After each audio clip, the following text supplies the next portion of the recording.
tidak intinya kita mensyukuri nikmat Allah dengan ucapan alhamdulillahilladzi bi ni'matihi tatimmu shalihat. Dan kita ingin agar rahmat Allah datang kepada kita dengan mengucap shalawat kepada Nabi Muhammad sallallahu alaihi wasallam, mengucapkan Allahumma shalli ala sayyidina Muhammad wa ala alihi wa sahbihi wa sallim ajma'in, supaya Allah datang kepada kita. Salah satunya yaitu dengan mendoakan para nabi, mungkin oleh sahabat soleh, para wali-wali Allah. Yang di Al-Quran itu ditunjukkan ada berapa orang yang dapat nikmat. Al-Anta alaihim minan nabiyyina wasyuhada'i wassalihin wa husna ulaika rafiqa. Orang soleh, orang yang taat, orang yang baik kita sebutkan, kita doakan. Salah satunya tadi mungkin di sini ada ibu-ibu tergolong orang-orang soleh, orang-orang yang salamatus sadar. Salamatus sadar itu hatinya yang bebas dari segala keburukan, penyakit hati. Ada ibu di sini, cuma kita tidak tahu, dan dia juga nggak mau menonjolkan saya. Kalau saya mana belum hanya dia dan Allah yang tahu, tapi kita pun bisa melihat dari gerak-gerik sikap tingkah penilaian. Kita bisa menilai orang yang salah atau sadar itu yang hatinya terbebas dari keburukan, dari penyakit hati, akan terlihat dari sikapnya. Kalau ketemu ikhlas kelihatannya, walaupun dia belum ngomong. Kata-katanya juga menyenangkan. Tatapannya menyenangkan. Tapi masih bibirnya, mulutnya, kita ngomongnya, senyumnya ikhlas. Gerak tubuhnya kelihatan enak gitu. Masya Allah. Itu orang yang salamatus sadar, yang ada di dalam hatinya kasih sayang, selalu mendoakan orang lain dengan sebaik-baiknya. Itu akan terlihat gitu. Walaupun kita tidak bisa melihat hatinya, minimal kata Rasulullah, fakum bil zahir. Kalau melihat seseorang itu memang kita tidak bisa melihat hatinya, tapi hukmilah mereka, nilailah mereka dengan zahirnya. Oh, si anak baik, kan kita karena terlihat hatinya, terlihat dari luar. Di luar. Walatah bisarair. Ketika ada orang berbuat baik, kita sujud. Dia mah mulutnya doang, Hatinya berbeda.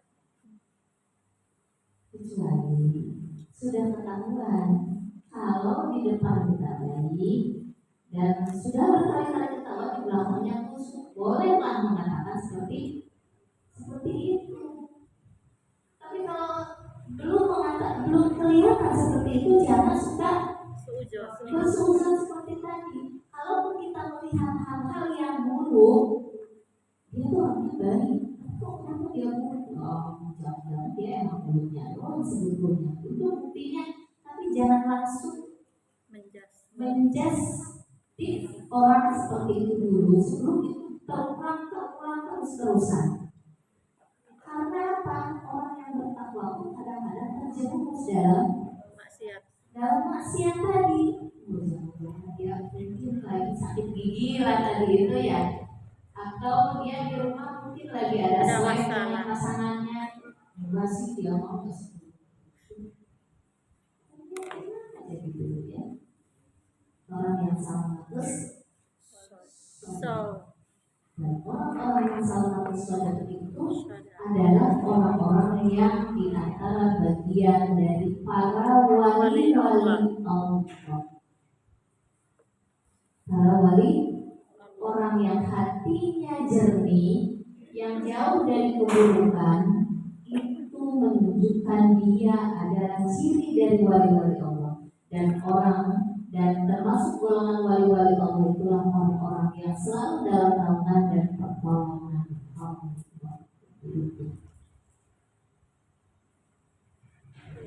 Kita lanjut ya. Sekarang materi dari kitab Riyadhus Shalihin, bab tentang bersegera berbuat baik dan menganjurkan kebaikan serta bersungguh-sungguh di dalam mengerjakannya. Halaman 65, kita masuk ke hadis yang pertama. Kemarin ayatnya sudah dari ayat 3 ayat berapa ya Mas Aryo? 133, 134 ya gitu. Nanti pulang ke rumah baca lagi ayat tentang bersegera berbuat baik, ayat Quran surat 3 atau Al-Imran ayat 133. Kemudian ciri-ciri orang yang bertakwa, Quran surat Al-Imran ayat 134. Ya, Al-Imran itu surat yang ketiga. Ciri orang takwa apa ya? Katanya kan kita disuruh jadi orang takwa ya. Cirinya ini.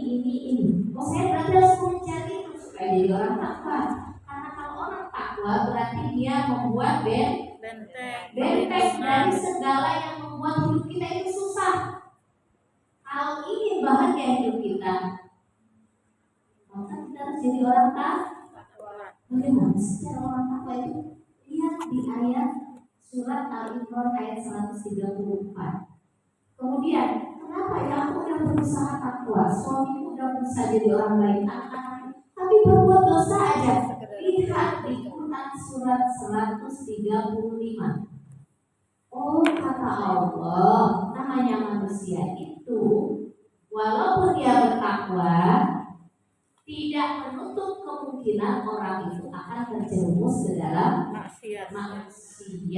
Wa idza fa'alu fahisatan dan seterusnya, itu ayat 135.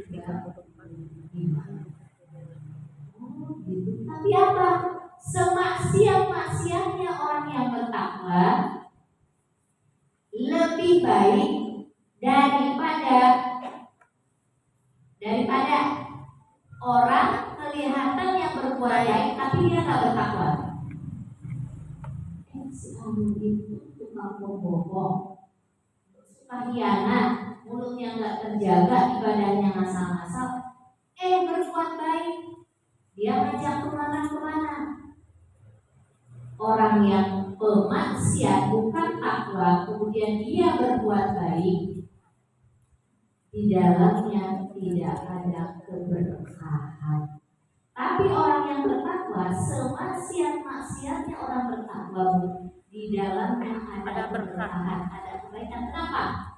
Karena namanya manusia pasti akan terjerumus, terpeleset. Tetapi ingat, keterpelesetan dia mendatangkan keberkahan.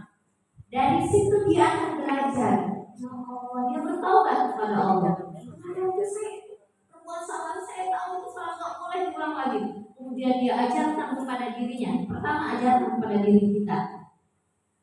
Jangan berbuat itu. Membuat hidup saya begini. Banyak pelajaran yang berharga. Berarti menambah kebaikan dalam hidupnya. Dan dia tidak, orang yang bertakwa itu karena tahu dia juga terpeleset, dia tidak akan menghakimi orang lain, tidak akan kalau orang lain berbuat salah tuh langsung menyalahkan, langsung merasa bangga. Tidak. Ya Allah, dulu pun aku pernah terpeleset, dulu pun aku pernah begini.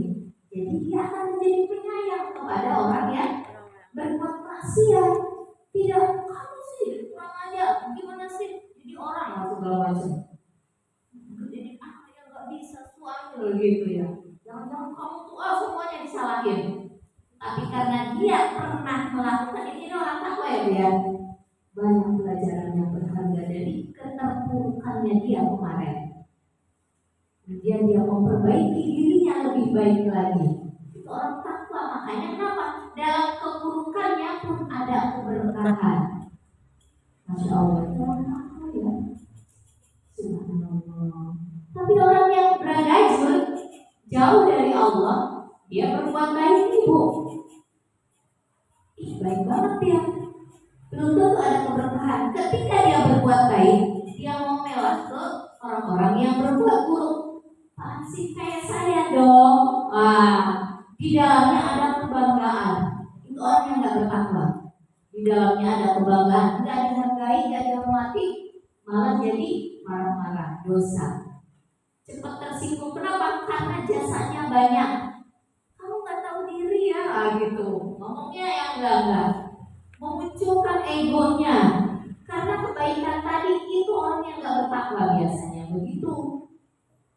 Jadi benar kata para ulama, kata Rasulullah, kebaikan, keburukan yang dilakukan oleh orang bertakwa itu banyak mendatangkan keberkahan, ada hikmah, ada kebaikan di dalamnya. Sebaliknya orang yang tidak bertakwa jauh dari Allah, walaupun dia baik kelihatannya, tapi itu bisa mendatangkan keburukan.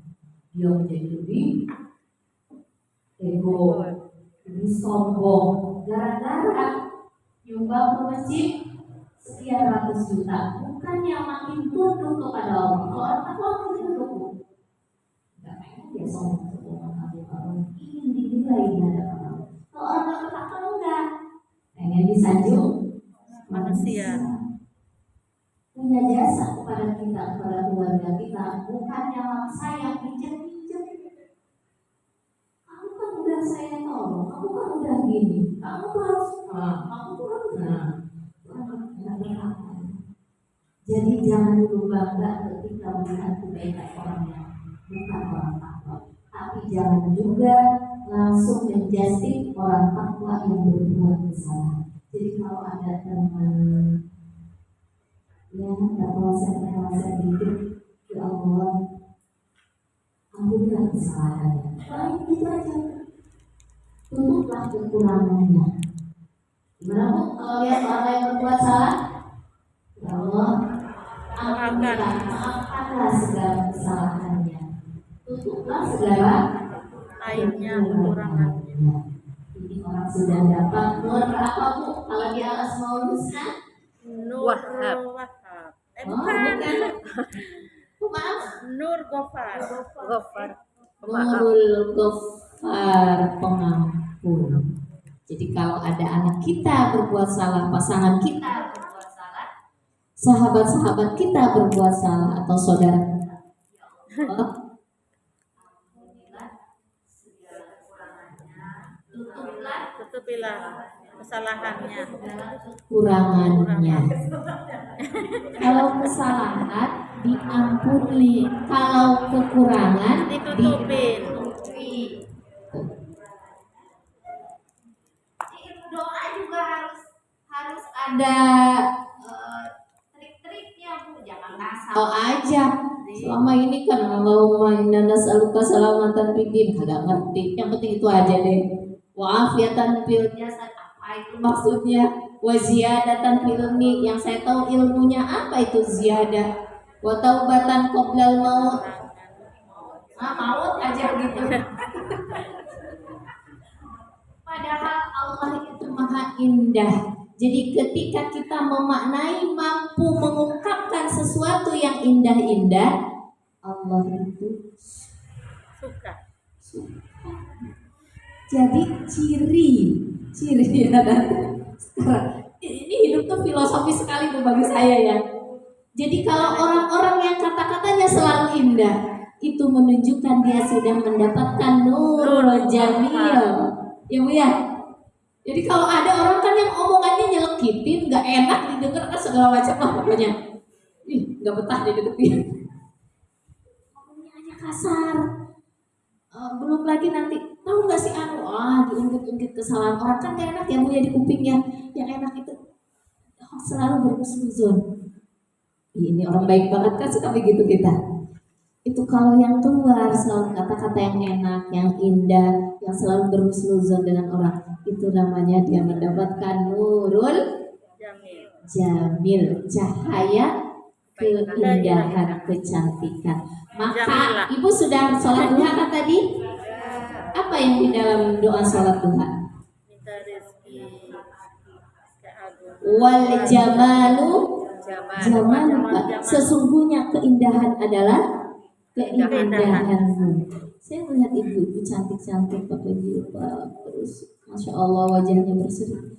Itu tuh keindahan tuh milik Engkau ya Allah. Jadi kalau kita melihat ibu, saya melihat ibu, saya langsung teng aja kepada Allah, sang pemilik kecantikan, sang pemilik keindahan. Enak gak bu dengarnya? Teori di sini, coba nanti kita di rumah. Lihat anak, masya Allah, alhamdulillah, anakku menyenangkan sekali. Oh, aku mau main bola, alhamdulillah dikasih kaki yang sehat, indah kan? Mana yang diajarkan Ibu Muslimah? Pendidikan anak menurut Islam. dalam pandangan Islam. Kalau kita belajar mendekati Allah, itu kata-katanya indah, pandangannya menyenangkan, pendengarannya juga. Terima kasih. Teh Neni, iya, bukan? Oh, Bu Halimah. Dikira dari ibu ini yang belum dikenal. Saya langsung oh yang baru kali. Oh dari Bu Halimah, masya Allah Bu Halimah, pahalanya berlipat-lipat. Kemarin saya lewat rumah Bu Halimah di dekat, saya mau belok sama Bu Halimah ke sini dulu katanya. Allah menanamkan sifat Rahman Rahim di dalam hati Bu Halimah. Saya dipanggil ke situ, saya silaturahmi Bu, dapat rezeki. Ini dapat pisang kemarin. Kemarin mampir silaturahim. Iya, Ibu yuk kalau pengen dijembarkan rizkinya, dimudahkan rizkinya. Nah ini juga sambungkan tali silaturahmi. Masya Allah. Nah tadi pisang dari Bu Halimah, sekarang ini dari Teh Neni. Berarti hati ibu yang ada di sini khususnya yang memberikan makanan, Allah sedang menitipkan nur apa Bu? Nur jamil, nur rahman, nur rahim. Masya Allah. Makasih Bun. Alhamdulillah saya mah double. Ini di hadapan Allah nanti ibu jangan ngiri dengan saya. Nanti Ibu jangan ngiri. saya Kenapa? ikut dari belakang. Iya, kata Allah ibu dapat rezeki satu, maka ditanyanya cuma Satu. saya banyak, ditanyanya banyak nanti di hadapan Allah. Jadi saya harus berbuat amal lebih banyak daripada Kita yang ada iya, harus lebih banyak karena pertanggungjawabannya lebih banyak. Nah, ibu nggak ngiri kan sekarang? Insya Allah selalu saja dari dulu. Kalau mendoakan. Bismillahirrahmanirrahim. Hadisnya ya Bu ya.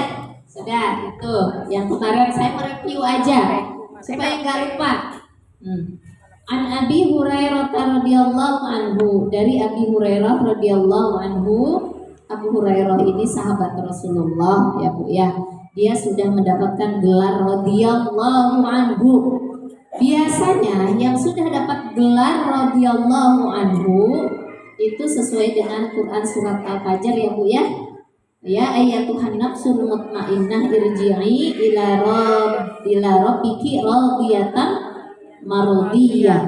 Artinya ini sahabat yang sudah dijamin masuk surga.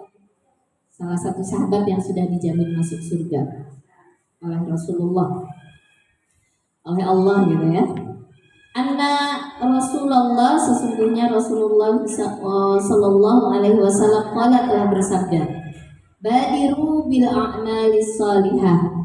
Bersegeralah, badiru itu Bu, bersegera. Kalau di dalam Al-Qur'an sari'u gitu ya. Kalau di sini badiru. Kalau sari'u kemarin itu sari'u itu artinya bersegeranya bukan sendirian. Berjamaah artinya suruh berlomba. Suruh berlomba cepat berbuat kebaikan, berbuat amal soleh, jangan nanti belum waktunya, jangan gitu, cepat. Selama itu kita bisa. Oh, ada list, buru-buru, tuk, gitu ya. Nah itu akan kelihatan. Nah orang yang takwa itu cirinya badiru, sari'u, selalu berlomba, ingin paling duluan dalam berbuat amal soleh. Enggak nunggu nanti aja kalau saya dapat bonus baru saya pengen bersedekah. Enggak, orang bertakwa itu enggak nunggu bonus. Selama dikasih sama Allah rizki, apa yang harus saya lakukan nih? Begitu. Badiru bil a'mali sholihah, dengan amal soleh. Amal soleh banyak ya, perbuatan-perbuatan amal soleh. Fasatakununa fitanun.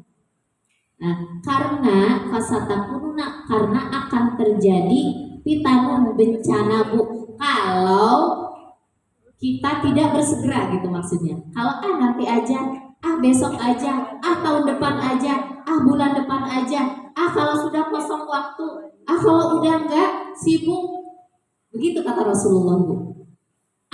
Kalau nanti aja. Jadi suka mengulur waktu, menunda-nunda. Apa kata Rasulullah? Fasatakununa fi'atun, karena akan terjadi suatu bencana, fitnah.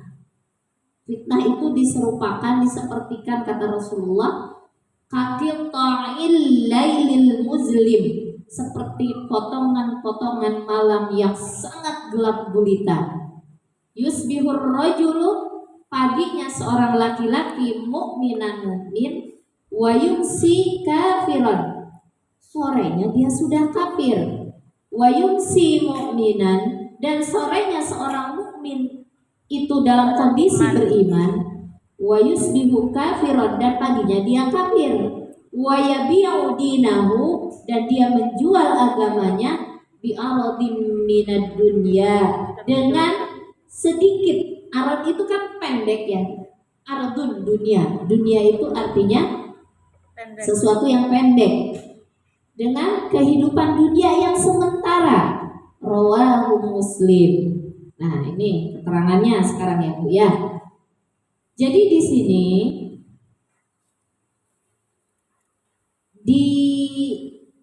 kita itu diarahkan, diminta sama Rasulullah sangat Bu. Badiru itu kalimatnya fi'il amr. Bersegera kalian, jangan santai-santai, jangan males-malesan. Jangan apa? Jangan menunggu. Biasanya kita nih Bu, kita lagi duduk-duduk nonton, cucian piring banyak numpuk. Masak udah selesai. Ngepel udah selesai, jemur baju udah selesai, duduk nonton terus, udah gitu cuci piring belum dikerjain, mau makan gak ada piring.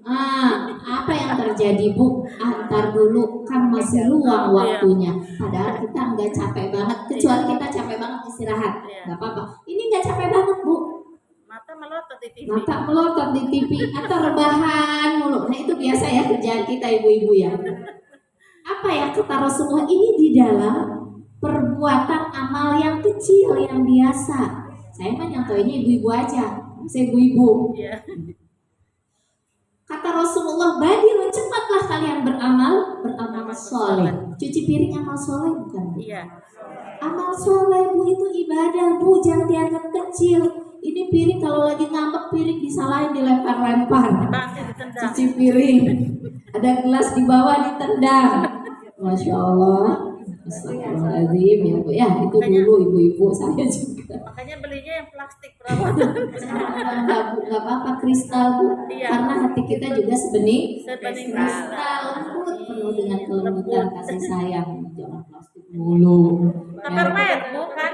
Badiru, kembali lagi kepada yang tadi. Kenapa? Karena kata Nabi, bisa saja ketika kita mau beramal soleh tadi, mau nyuci piring kayak mau ngerjain sesuatu, ada sesuatu yang harusnya kita lakukan pada saat itu, ntar dulu deh. Biasanya itu saya itu kan kadang ngajar ya pagi, malamnya juga kadang ngajar. Nanti Jumat, apalagi Jumat pagi, siang, sore, malam itu. Ntar dulu deh, hari Rabu lah, hari Selasa ini masih capek kayaknya gitu ya. Malamnya ada waktu, ntar besok tuh udah Penuh. tiba-tiba menggunung kerjaan Bu, belum dipanggil sana panggil sini. Itu sering Bu kejadian kayak gitu. Akhirnya bingung sendiri ya. Akhirnya ya Allah berat banget nih. Kenapa? Karena ketika kita kosong waktu, luang waktu, Nggak dipergunakan. Ntar dulu deh. Seakan-akan di jam yang akan datang tuh nggak ada apa-apa. Itu fitnah yang sangat ringan. Gimana kalau fitnah yang berat, besar? Emang siapa yang bisa tahu umur kita bakal Panjang. sampai kemana? Belum bayar hutang, ntar dulu deh, uangnya udah ada Bu. Ntar dulu, ntar kan ketemunya besok atau hari Jumat. Ibu kalau bisa sekarang bisa ketemu, kemudian ini uang emang sudah ada, kata Allah badiru bil a'malis sholihah. Membayar hutang amal soleh bukan? Iya. Punya hutang gaji amal soleh. Kalau dibayar amal soleh, udah ada uang. Ntar dulu deh, padahal rumahnya sebelahan, padahal sering ketemu. Ntar dulu hari Jumat tanggung. Tahu-tahu beli sebelah, ada itu duit. Iya, kalau umur kita Panjang. nyampe ke sana, kalau enggak itu jadi hutang. Udah dibeliin bajunya Bu, udah dipesenin. Kecuali emang enggak ada, ini udah ada. Udah gitu. Nah, nanti takutnya terkena fitnah. Fitnah itu seperti gelapnya malam. Udah disimpan uang, udah dipisahin. Iya. Pas mau bayar, Hilang. Gimana coba Bu? Bawa tuyul. Minta lagi sama suami. Apa yang terjadi minta lagi? Kemarin udah dikasih. Berarti itu menandakan fitnah datangnya lebih awal. Sedangkan fitnah itu seperti potongan-potongan malam yang membuat kita hancur, rusak Bu. Kenapa? Di sini Rasulullah menggambarkan malam. Jangankan malam Bu. Kata Imam Al-Ghazali, dosa-dosa kita itu seperti kaca yang banyak kotorannya. Saya contohkan kaca mobil aja, jangan kaca cermin mulu ya. Atau kaca spion motor atau spion mobil. Ketika kaca itu kotor Bu, kotor depan kotor, apa yang terjadi? Ketika kita jalan, ini kok jalan gak jelas ya? Udah gitu di depan ada polisi tidur, kita nggak ngerti ada polisi tidur. Kenapa? Karena tertutupi oleh kotoran tadi kacanya. Kacanya mah bening Bu, tapi banyak debu, banyak kotoran. Apa yang terjadi? Karena kita tidak tahu ada gejrukan. Kayak kita Bu, saya Bu ya tidur dulu ya. Jatuh karena nggak melihat. Itu bisa membahayakan kita Bu. Karena kita tidak bisa melihat jalan, di depan ternyata sampingnya ada lubang, jurang, apa dan sebagainya. Itu bisa masuk ke dalamnya dan bisa menghancurkan diri kita. Begitulah kata Rasulullah, kalau kita menunda-nunda amal, itu bisa terjadi seperti itu. Dan emang iya, saya merasain Bu, banyak sekali terjadi. Harusnya kita mengisi waktu itu, tapi apa yang terjadi? Keteter. Akhirnya hasilnya tidak maksimal karena terburu. Apa yang terjadi anak kita itu Bu? Kena marah. Ntar dulu mah ngerjainnya malam, padahal siang bisa. Bener kan ya Bu? Pas habis malam dia kan, kalau udah ngantuk bisa dibangunin nggak Bu? Walaupun dia bisa dibangunin, suruh wudhu sama kita, dia nggak wudhu Bu. Marah-marah ngerjainnya. Tuh kan, kita ngomel kan. gitu kan. Kata mama juga ngerjain yang tadi, kenapa dikerjainnya sekarang? Hasilnya jadi nggak maksimal. Itu artinya kita terfitnah dengan keadaan. Terfitnah, Bu. Kalau bisa nih, kita sudah punya schedule nanti sore kerjaannya. Sekarang kosong. Apa yang diajarkan oleh Rasulullah? Kalau emang bisa saat ini kita kerjakan, jangan nunggu sore. Walaupun itu schedule-nya sore. Saya mau ngantar barang nih. Ya, bagian jualan nih ya. Mau ngantar barang nih besok. Padahal hari ini bisa nih, ada waktu nih. Ibu jangan nunggu besok. Mending saya antar sekarang aja, karena emang ada waktu, saya nggak kemana-mana. Takutnya kalau sore saya nanti ada ini. Seperti itu. Jadi yang diajarkan Rasul, kalaupun itu schedule-nya sore, kalau bisa saat ini kerjakan saat ini. Apalagi kalau ini kerjaan harus dikerjakannya sekarang.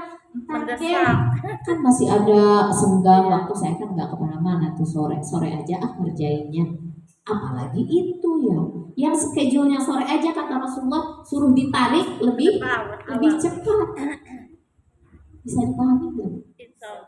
Kenapa? Nanti akan terfitnah kalau kita melalaikan terus nanti aja.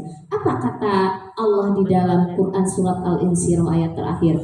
Fa'idha farokta fangsob. Jika telah selesai satu kerjaan, kemudian kerjakan pekerjaan yang lain dan bergantung kepada Allah. Wa ila rabbika farghab. Coba ibu pahami ayat ini, Al-Insyirah itu tadi, gabungkan dengan hadis ini, pasti hidup kita berkualitas dan kita akan banyak terhindar dari fitnah-fitnah kehidupan ini.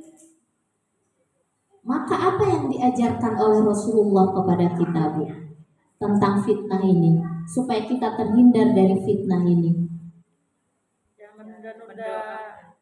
Ada doanya yang diajarkan yang kita baca sebelum salam, betul Bu.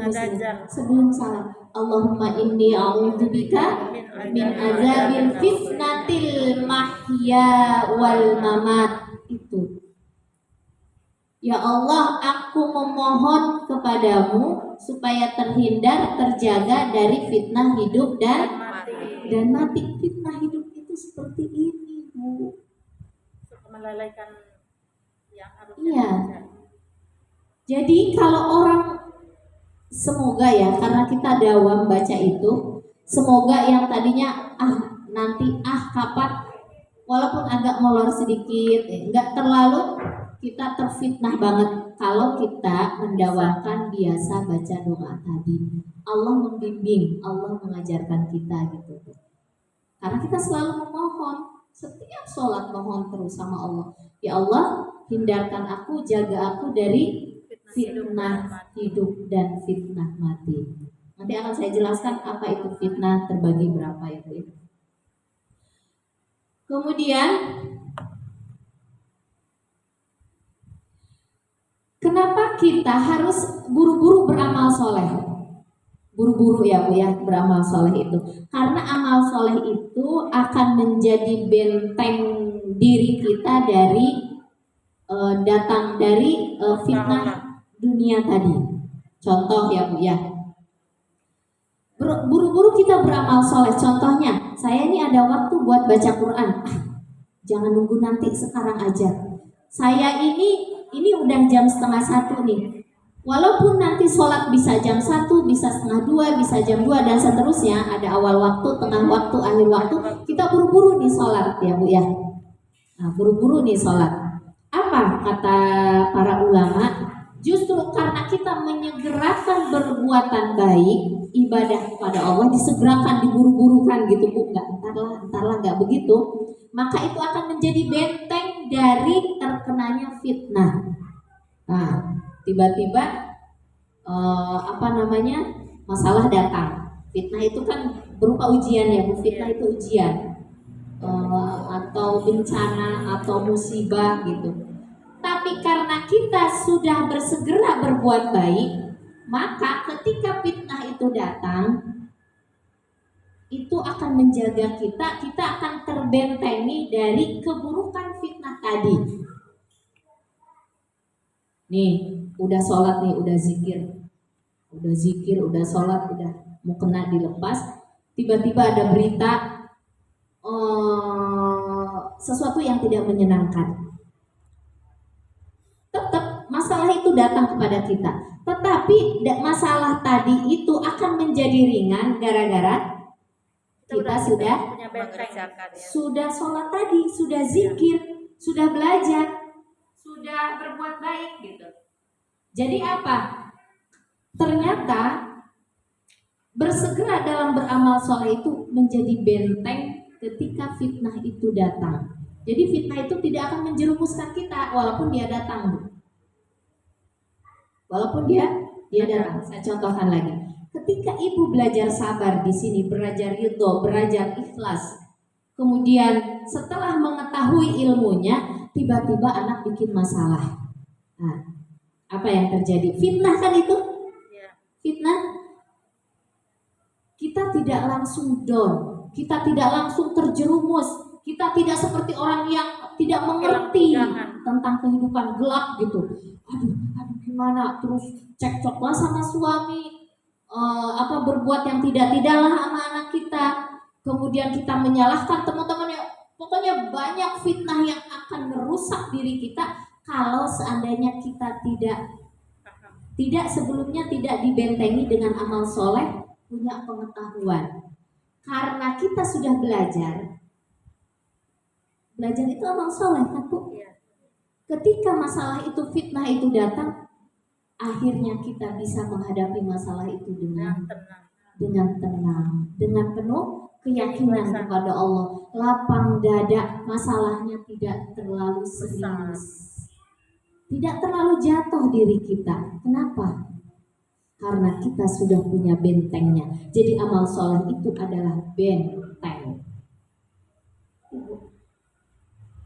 Atau juga mungkin kalau diruntut dengan pengetahuan kemarin, takwa itu apa Bu? Benteng diri. Jadi kalau kita bersegera di dalam beramal soleh, itu menandakan orang itu bertakwa. Ya, kemarin saya suka, entar dulu.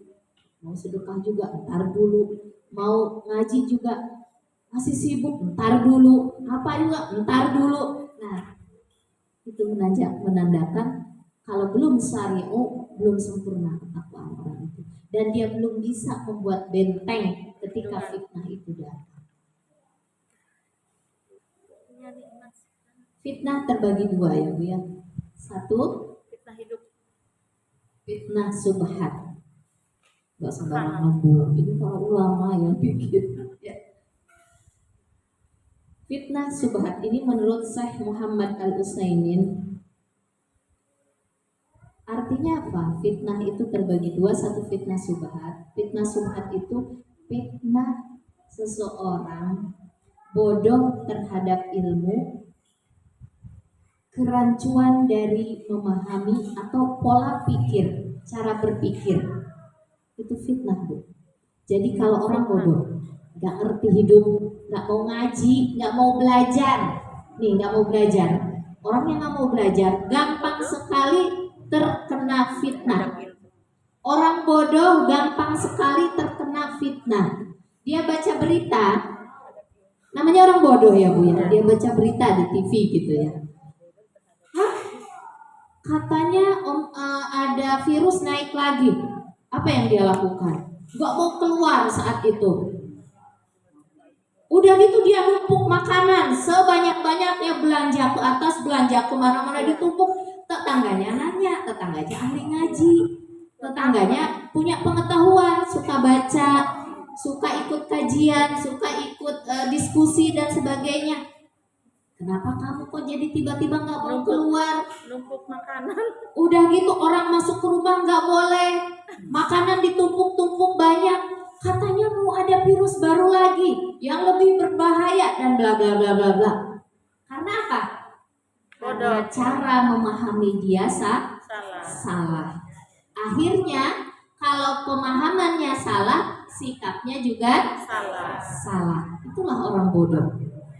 Ada anak, kenapa dia cepat sekali terpengaruh oleh lingkungan yang jelek, yang buruk? Karena pemahamannya Kurang. dangkal, cara berpikirnya enggak bijaksana. Mungkin pintar tapi enggak bijaksana. Emang apa Bu bedanya pintar dengan bijaksana? Ada yang tahu nggak Bu? Beda, Bu. Bedanya gimana? Kalau pintar dia bisa mencerna apa yang dia terima. Kalau pesan itu. Tapi kalau bijaksana dia lebih memahami ke berita yang sudah disampaikan itu dengan lebih berhati-hati. Barangkali Ya. salah, mohon dikoreksi Bu. Ya bisa, jadi dia memahami dan berhati-hati. Secara simpel ya Bu ya. Kalau orang pintar itu dia tahu apa yang dia inginkan. Orang pintar pengen sukses dia harus belajar, pengen punya duit dia harus bekerja sungguh-sungguh segala macam. Maka dia jadi pintar ya, duit banyak, pengetahuan tinggi dan sebagainya dan sebagainya. Tapi kalau orang bijak, dia tahu apa yang dia tidak dibutuhkan. Orang bijak tahu apa yang dia tidak dibutuhkan. Contoh, orang bijak itu, kenapa saya harus ngoyo siang malam nyari duit? Orang yang saya makan cuma nasi sepiring nasi, pakaian, tempat tinggal, udah. Itu orang bijak Bu. Apa yang tidak dibutuhkan dia pangkas. Saya butuhnya jilbab yang sesuai dengan ini. Kenapa saya harus beli berwarna-warni lagi, jumlahnya lebih dari 1? Ada 7 dalam. Kenapa? Karena supaya dibilang keren sama teman-teman. Oh banyak duitnya. Oh ini, oh itu. Orang bijak nggak begitu. Yang saya butuhkan apa? Yang terpenting 1 jilbab sudah matching dengan baju, selesai dan nyaman dipakai. Kalau orang pintar belum tentu Bu. Dia punya duit banyak, keinginannya banyak. Apa yang dia inginkan? Bukan butuh Saya ya Bu. pengennya 3 jilbab. Hari Senin Selasa warnanya pink, hari Selasa warnanya hijau, hari Rabu warnanya. Saya pengen berganti-ganti karena disitulah status saya akan kelihatan. Itu orang pintar, cerdas. Banyak. Beda Bu orang pintar dengan orang cerdas. Cerdas bijak. Orang cerdas itu bijak. Orang pintar itu dia tahu keinginannya maka dia kejar. Pengen juara 1 dia kejar, ngoyo Bu. Berusaha mati-matian. Pengen punya duit banyak dia ngoyo. Pengen beli ini beli itu dia beli. Itu bukan, tapi belum tentu dibutuhkan. Itu bukan termasuk serakah Bu. Iya, maksud saya begitu. Maksudnya orang pintar itu belum tentu cerdas, belum tentu bijak. Tapi kalau orang cerdas itu bijak. Saya dulu Bu pernah diajari di kampus ya. Kamu pilih pintar apa pilih cerdas? Saya pernah baca buku sebabnya Bu. Saya ngacung. Saya pilih cerdas Pak. Oh bagus kamu diterangin sama Pak dosen itu.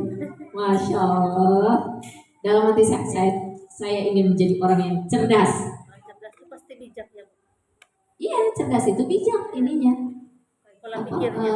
Padanannya. Tapi kalau pintar belum tentu cerdas, belum tentu bijak. Karena banyak orang pintar keblinger. Banyak orang pintar korupsi karena dia nggak bijak. Dia tidak tahu apa yang dia tidak butuhkan.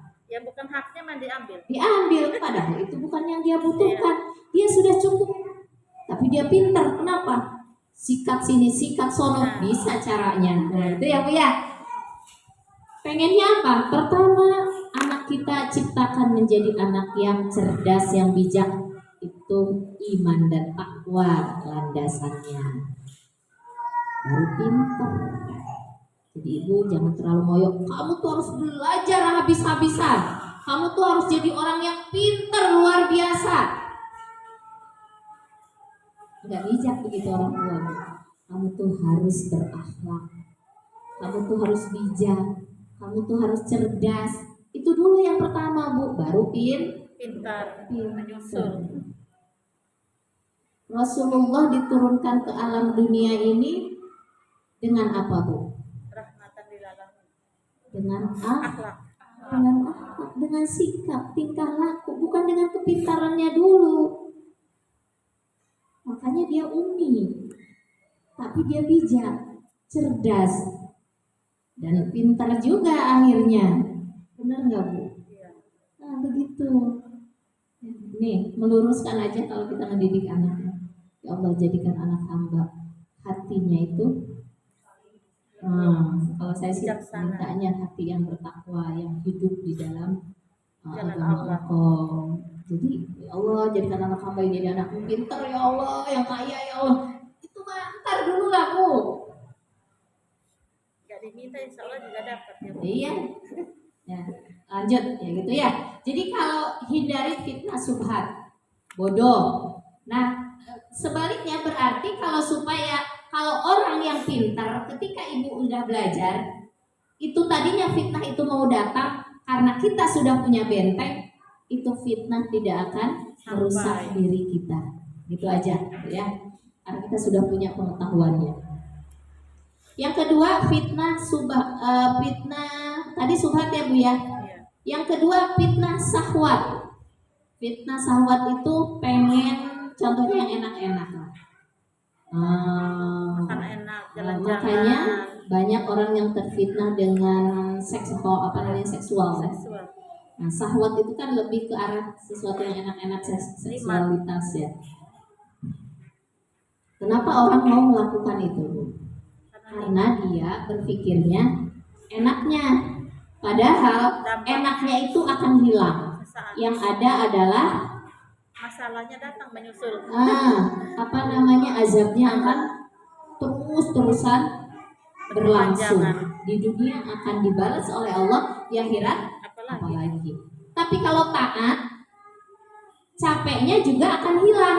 Emang capeknya akan terus-terusan. Kalau ibu ngaji nih 2 jam di sini, emang terus-terusan capeknya? Enggak. Akan hilang juga capeknya. Tapi hasilnya, manfaatnya akan akan sepanjang masa, sepanjang hayat, sampai menghadap Allah Subhanahu wa taala. Amal soleh itu tadi akan terus memanjang dan efeknya akan mendatangkan kebaikan buat kehidupan kita. Nah, kalau kita bisa menghindari syahwat tadi. Tapi kalau ngikutin syahwat tadi, pengennya yang enak-enak, pengennya lihat HP, ada yang kinclong, ada yang kayak gitu seperti itu tadi, berarti kita terfitnah dengan syahwat tadi. Fitnah itu ujian, Bu. Jadi untuk meredam hawa nafsu itu, untuk meredam terjadinya fitnah subhat itu, lakukan dengan ibadah. Iya, syahwat. Jadi lakukan dengan ibadah gitu, Bu. Gimana sih maksudnya Bu Vila? Kita pernah mendengar ayat innas sholata tanha anil fahsya'i wal munkar. Sesungguhnya sholat itu mencegah dari perbuatan keji dan pokoknya ibu kerjakan dulu apa yang diperintahkan oleh Allah. Allah suruh sholat duha, sholat zuhur, kemudian zikir, sholat asar, kemudian sholat tahajud, kemudian kita melakukan pertobatan kepada Allah. Lakukan itu, tiba-tiba ada yang ngajak, yuk reunian, udah reunian, dia japri-japrian kan. Nah, kemudian ketemuan. Tapi kalau kita melakukan ibadah kepada Allah, maka Allah akan menolong kita. Satu Bu, Allah akan menolong kita sehingga kita terjerumus ke dalam kemaksiatan tadi itu tidak jadi gitu. Ditarik oleh Allah. Kenapa? Karena kita sudah bersegera di dalam melakukan amal sholat. Maka banyakin ibadah Bu dalam hidup ini. Ibadah apa ya sekarang? Saya harus lakukan apa ya? Amal soleh maksudnya Bu. Bersedekah. Amal soleh itu banyak Bu. Bersegera khususnya di dalam hal-hal yang wajib diwajibkan oleh Allah. Kemudian ditambah dengan sunnah-sunnahnya. Kemudian dengan amal soleh kita dengan sesama manusia. Bersegera, jangan nantilah, belum waktunya lah, ada segala macam. Langsung aja, selama itu bisa, selama ada kesempatan, langsung kerjakan. Begitu Bu. Maka ketika fitnah itu datang, nanti Allah akan memberikan pertolongan. Seperti fitnah yang terjadi kepada Nabi Yusuf alaihi salam. Bagaimana fitnahnya itu, Bu? Dia terkena fitnah Zulaikha. Syahwat. di antara dua ini, Syahwat. syahwat. Nah, gimana gak cantiknya Zulaiha. Zulaiha itu suaminya dikabarkan kena penyakit impoten. Nah, Gak jadi bisa berdiri. dia cantik ya, punya harta, punya jabatan, gak pernah disentuh gitu. Gimana tuh rasanya? Tiba-tiba anak angkatnya jadi seperti malaikat. Al-hadza malakun karim katanya kan. Apakah ini seorang malaikat? Kata teman-temannya Zulaiha gitu, saking gantengnya gitu ya. Apalagi Zulaiha tiap hari ngelihatnya. Udah gitu dia juga kehausan kan? Iya. Apa yang terjadi? Nabi Yusuf pun suka dengan Zulaiha. Dia pun terfitnah, Bu. Ketika diajak tetapi apa? Tolak. Inna nafsa la'ammaratun bisu, kata Nabi Yusuf. Sesungguhnya nafsu itu mengarahkan kepada keburukan. Artinya apa? Di situ Nabi Yusuf tuh ada keinginan, ada bayang hal-hal halusinasi. Angan-angan gitu ya Allah. Mungkin ya kita mah kalau mikir gini, kalau ini cantik banget, kalau diapain gitu ya, oh luar biasa nikmatnya gitu ya. Innan nafsa la'ammaratun bisu illa man rahima rabbi, kata Nabi Yusuf. Kalau bukan karena rahmat Allah yang menghampiri aku, karena Nabi Yusuf ahli zikir, ahli ibadah, ikhlas kepada Allah, maka Allah menolong dia dari fitnah yang besar tadi. Kata Nabi Yusuf, aku tidak punya kemampuan apa-apa illa man rahima rabbi, kecuali yang dirahmati oleh Allah. Itu tuh karena dia terselamatkan karena dapat rahmat Allah. Kenapa rahmat Allah datang kepada beliau?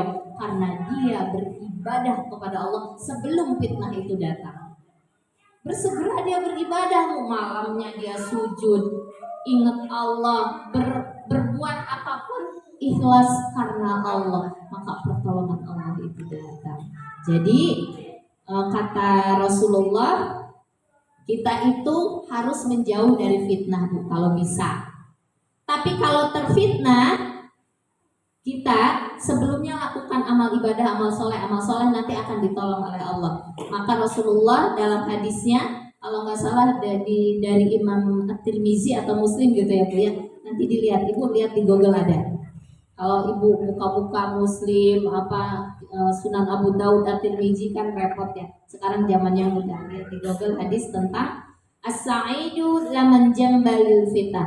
Orang yang bahagia itu orang yang jauh, orang yang terhindar dari fitnah. Jadi Ibu begini, kita itu harusnya ikut ibu-ibu sosialita yang senangnya jalan-jalan. Contohnya, orang yang bahagia itu yang terhindar dari hal seperti itu gitu. Yang harus menghabiskan uang banyak, tapi kegiatannya kurang bermanfaat. Happy aja sih. Kurang bermanfaat sekali. Kecuali ada manfaatnya ya, Bu ya. Ditinggalkan keluarga, uang habis-habisan, harus pakai kartu kredit yang seperti apa gitu kan, biasa kredit. Berkompak, ganti lagi kostum. Tahun ini begini, nanti baru 6 bulan kita acara apa, ganti lagi kostumnya. Pokoknya hal-hal yang berbau keduniaan terus, jauh dari Allah, bukan dekat kepada Allah. Maka kalau kita terbiasa beribadah kepada Allah, bersegera berbuat amal soleh, maka kita insya Allah dijaga oleh Allah dari pergaulan-pergaulan yang kurang bermanfaat atau kurang baik. Apalagi kalau nggak baik, Bu. Anak kita ya, Mama, teman-teman aku mau acara geng motor gitu contohnya. Kemudian harus pakai baju yang supaya kompak sama. Di jalannya mereka minum-minum. Belum lagi hal-hal yang dilarang oleh Allah. Nah, orang yang bahagia itu kalau seandainya diri kita atau anak kita bisa terhindar dari pergaulan seperti itu orang yang bahagia. Kalaupun kita masuk ke dalamnya langsung ditarik oleh Allah, ditolong oleh Allah. Kalau kita bersegera di dalam melakukan amal soleh. soleh, ibadah kita kencengin gitu. Kencengin ibadah. Jadi mudah-mudahan pada kesempatan pagi hari yang berbahagia ini Allah mengajarkan kepada kita untuk berbuat baiklah, beramal solehlah. Apa yang kita lakukan pada saat ini dengan sungguh-sungguh. Jadi kalau berbuat baik Ibu, maksimalkan yang terbaik pada saat ini. Saya mau di rumah kerjakan cuci piring, kerjakan yang terbaik. Saya mau ngepel, kerjakan ngepel yang terbaik. Saya mau ngarahin anak masak, masakan yang terbaik. Saya mau sholat duha, kerjakan sholat duha yang terbaik. Zikir yang terbaik. Jangan, bentar dulu deh. Kalau saya tuh kalau mau baca Subhanallah wa bihamdi subhanallahil azim itu 100 kali. Sekarang mah lagi bete, ntar aja deh. Nanti sore kan sore kemana-mana juga, atau besok atau minggu depan deh. Saya pengen ngamalin ya Allah ya Wahhab, ya Allah ya Wahhab, atau ya Allah ya Rahman, ya Allah ya Rahim. Atau saya pengen baca Subhanallah wa bihamdihi 100 kali atau 500 kali. Ntar deh, yang diajarin Bu Vila ntar aja dikerjainnya. Jangan nunggu ntar Bu. Yang bisa, yang kita bisa lakukan, yang kita bisa kerjakan pada saat ini. Dan lakukan pekerjaan itu sebaik mungkin. Jangan besok-besok lah ngerjain yang baru. Sekarang mah ngasal aja juga nggak apa-apa. Jangan begitu Bu. Nanti kita akan terfitnah dengan dunia kalau begitu. Ya, lakukan hal yang terbaik pada saat itu juga. Saat ini. Ayo. Rumusnya atau bikin slogan, lakukan yang terbaik pada saat ini. Gitu. Coba di sini, lakukan yang terbaik pada saat ini. Lakukan yang terbaik pada saat ini. Tulis di setiap pintu. Tulis di pintu-pintu. Tulis di rumah, bikin yang gede-gede, lakukan yang terbaik. Oh iya ya. Dari saya cukup sekian, mohon maaf ya Ibu kalau kurang berkenan atau ada kata-kata saya yang hilaf gitu.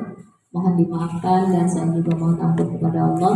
Wabillahi taufiq wal hidayah. Wassalamualaikum warahmatullahi wabarakatuh.